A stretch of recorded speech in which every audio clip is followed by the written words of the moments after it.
Alright guys, got a video for you today all about restoring, bringing these HPM-1100 Pioneers back to life. They're actually in really good condition. Just a few things, the woofers were cracked, so I had to get a pair that have been reconed.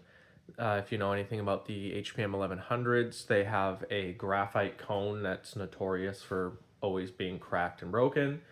So I used the original frame, and it has been refoamed and reconed with a composite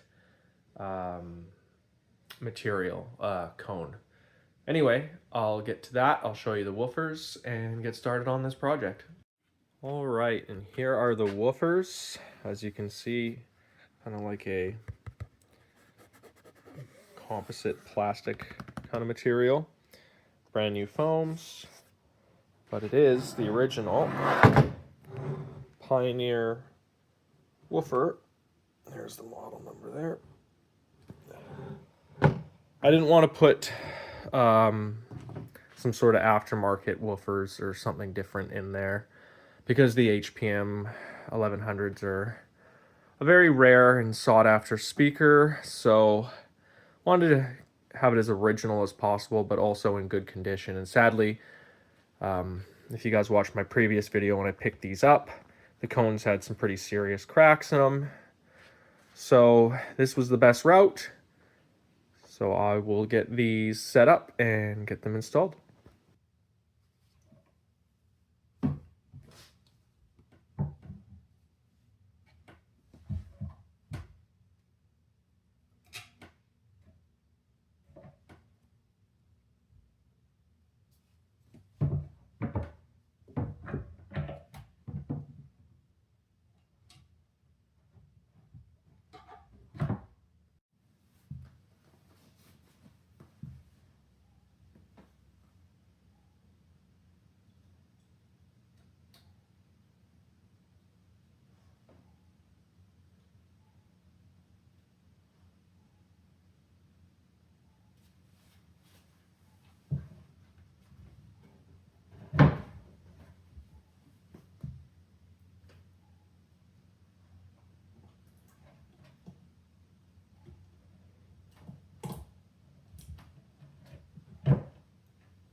All right, there they are.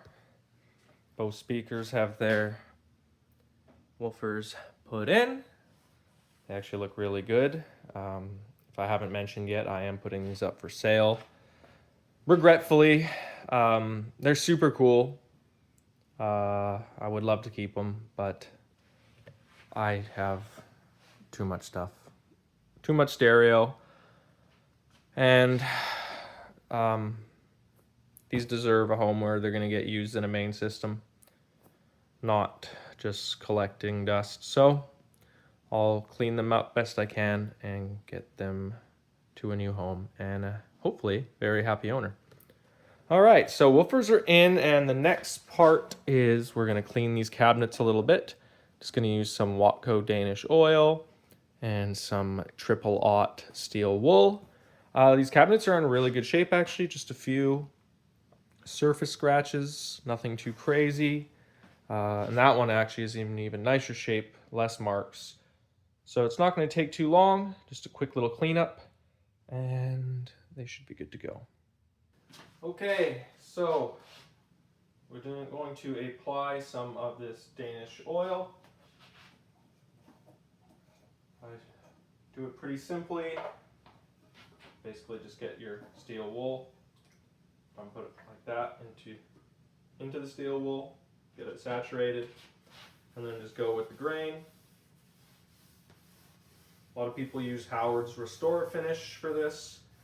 Personally, I think that's a quick fix, and it does bring the speaker back to life a little bit.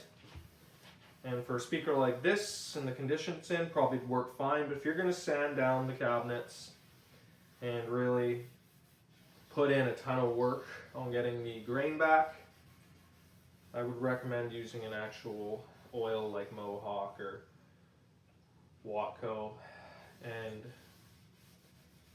sand the cabinets down a bit, give them a nice new coat of oil and stain.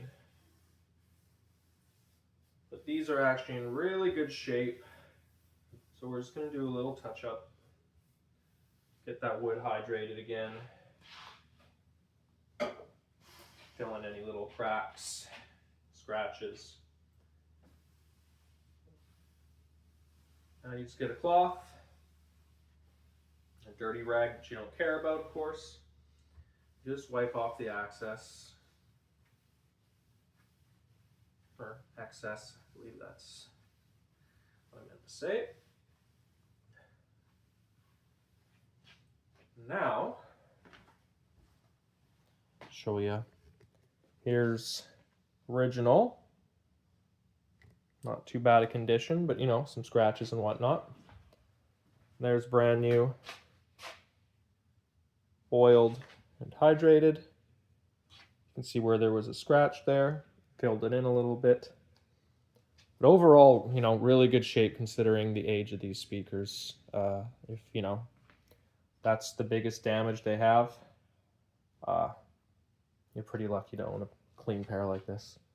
And you know what, if you really cared, you could sand that out a bit, but I'm not going to put that many hours into this, so we're just going to stick with that.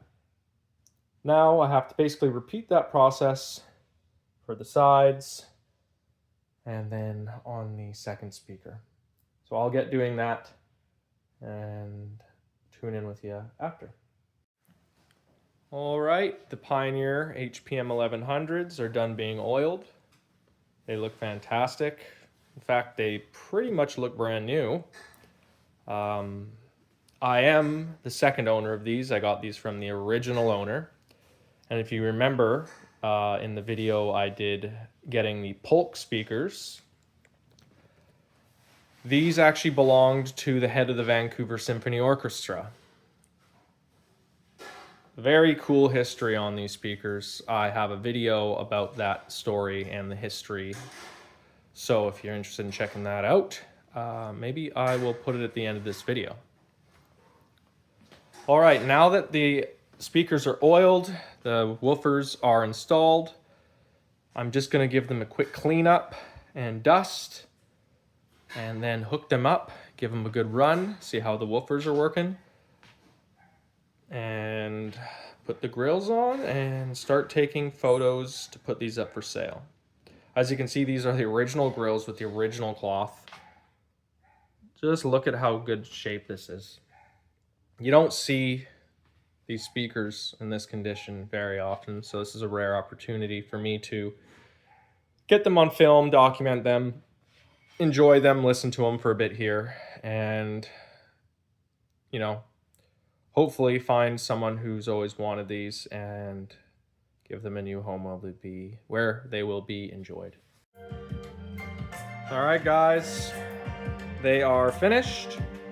And I thought, what would be a better amplifier to test these HPM-1100's out other than my Pioneer SA-8800 integrated amplifier. This is rated about 80 watts a channel, Class AB circuitry, has the beautiful Fluoroscan blue VU meters, and a perfect era pairing for these HPM-1100's. So I'll quit talking, turn the volume up a little bit, and give them a quick run.